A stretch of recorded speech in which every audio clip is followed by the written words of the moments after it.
Terkadang kita harus melepaskan apa yang diharapkan, bukan karena ingin menyerah, tapi karena kita lelah melawan arus. Ada hal yang tidak bisa dipaksa tumbuh, seperti menahan air di telapak tangan. Semakin erat digenggam, semakin cepat ia hilang. Jadi, biarkan saja. Mungkin semesta sedang menyelamatkanmu dari sesuatu yang terlihat indah, tapi tidak akan pernah pulang.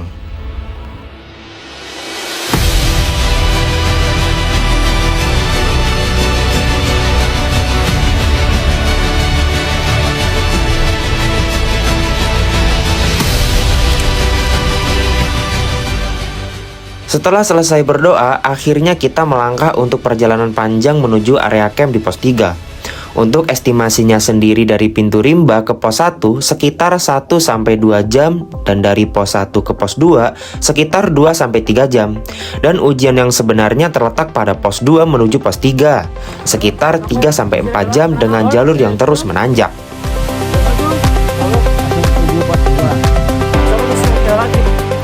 Aku menyuruh Nanda, Rafa, dan juga Raffi untuk berjalan lebih dulu saja, karena mereka berdua membawa 2 tenda untuk kami ngecamp nanti. Biar aku, Ahmed, dan juga Nawafil yang berjalan santai di belakang saja. Perlu diketahui, ini pertama kalinya Karir di punggung Ahmed. Selama ini, dia kenal gunung dengan cara yang berbeda.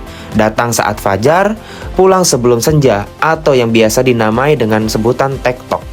Tapi hari itu berbeda. Ada beban yang ikut naik bersamanya.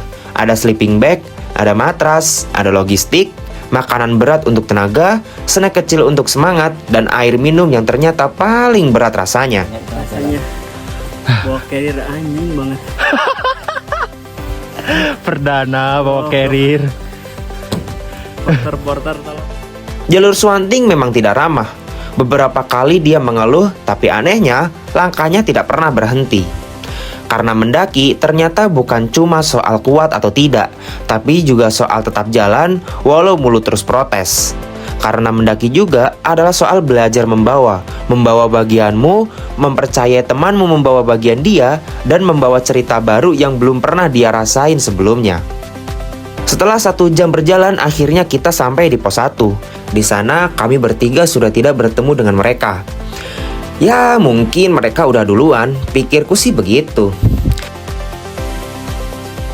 Setelah istirahat sekitar setengah jam, kami bertiga akhirnya melanjutkan perjalanan menuju pos 2. Oh iya, bagi kalian yang ingin ke Merbabu lewat jalur Swanting, ada satu hal yang menjadi ciri khas di sini.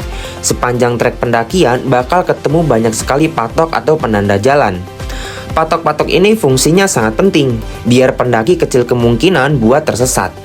Jaraknya sendiri sekitar 100 meter sekali patok, dihitung dari patok 0 di pintu rimba sampai puncak di patok 51.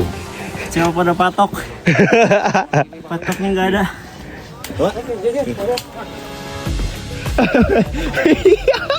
Wasuh. Iya. Si patok. Bukan. Patok. Sekitar 2 jam perjalanan, kami bertiga sampai di pos 2, dan di sana sudah ada Nanda, Rafa, dan juga Raffi. Namun mereka sudah istirahat cukup lama. Maka dari itu, mereka akhirnya berjalan kembali saat kami sampai di pos 2. Karena perut sudah berbunyi, kami memilih untuk istirahat di sini cukup lama. Membuka bekal makanan yang kita beli dari base camp sekaligus bergantian untuk sholat.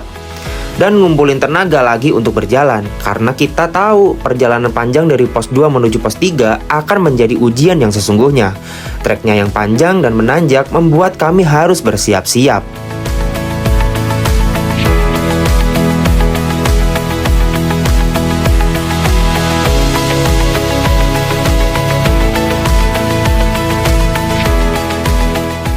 Di perjalanan menuju pos 3, aku bertemu burung yang katanya suka nolong pendaki tersesat.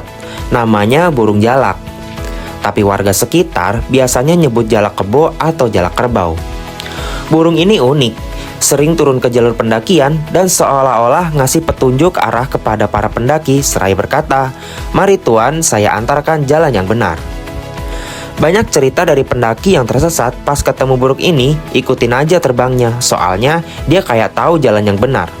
Tapi entahlah, benar atau enggaknya, kita tetap selalu berdoa biar dijauhin dari kata tersesat pas mendaki. Sayup-sayup kabut mulai terangkat. Lautan awan pun terbentang sejauh mata memandang. Di kejauhan, Merapi berdiri gagah, asapnya mengepul tak pernah lelah. Namun keindahan itu singkat.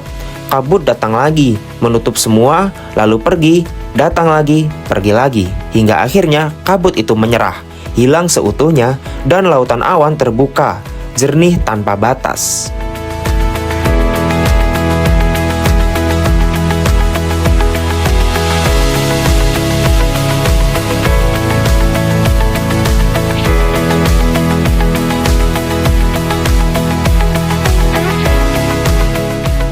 Alhamdulillah. Akhirnya nyampe area camp. Tinggal kita nyari teman-teman kita yang udah duluan. Dengan view lautan awan dan juga Gunung Merapi.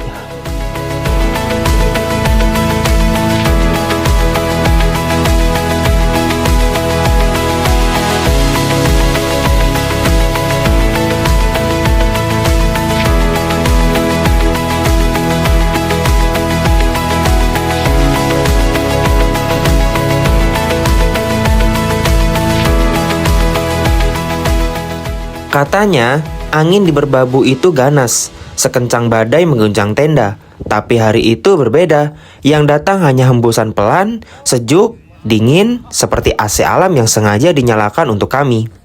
Yo yo yo.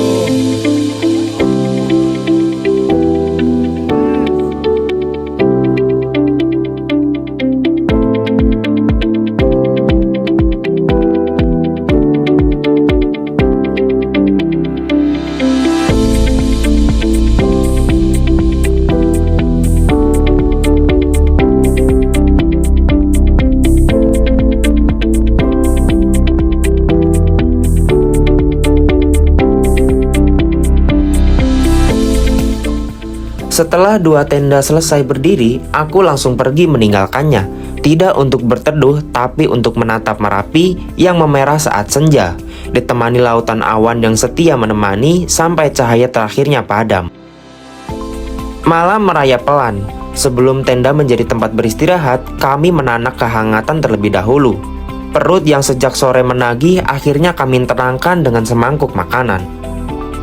Untuk urusan dapur di ketinggian, kami percaya pada Ahmed. Tangannya selalu tahu bagaimana mengubah yang sederhana menjadi cukup untuk mengenyangkan. Setelah suapan terakhir habis, kami masuk ke dalam tenda, menarik resleting sekaligus menutup hari. Malam ini kami tidur bukan untuk melarikan diri, tapi untuk bersiap bermimpi dengan mata terbuka. Karena di atas sana, mentari esok sudah menanti untuk menjadi saksi bisu langkah kaki kami menuju langit.